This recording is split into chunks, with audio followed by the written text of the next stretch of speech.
लोग कहते हैं कि संसार में सुख है, पर कोई ये जानने का प्रयास नहीं करता कि वो सुख नित्य है या अनित्य। भगवान तथागत कहते हैं, इस संसार में सुख है ही नहीं। आप जिसको सुख कहते हो वो अनित्य है, अर्थात वो केवल क्षणिक है। वो निरंतर रहने वाला नहीं है, वो पल में बदल जाता है। इसलिए उसे सुख की कैटेगरी में नहीं रखा जाएगा।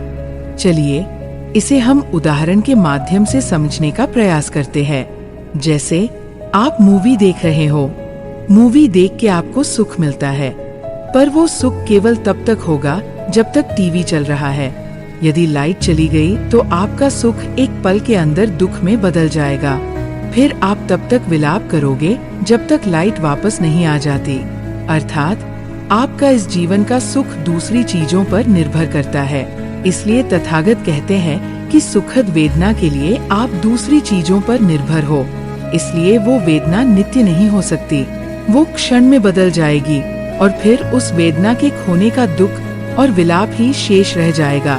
इसलिए वो सुखद वेदना ही दुख को निमंत्रण है। इसीलिए क्षणिक सुख को सुख नहीं कहा जाएगा। सुख वो होगा जो स्वयं पर निर्भर है। जैसे चित्त को शांत रखना। चित्त को शांत रखने के लिए केवल आपको उस इच्छा को जो बाहरी वस्तु पर निर्भर है, उसको अपने चित्त से बाहर निकालना है। निरुद्ध होने के बाद जो अनुभव होगा वो नित्य सुख है, क्योंकि वो किसी पर निर्भर नहीं है। वही निर्वाण होता है। नमो बुद्धाय। आपका मंगल हो।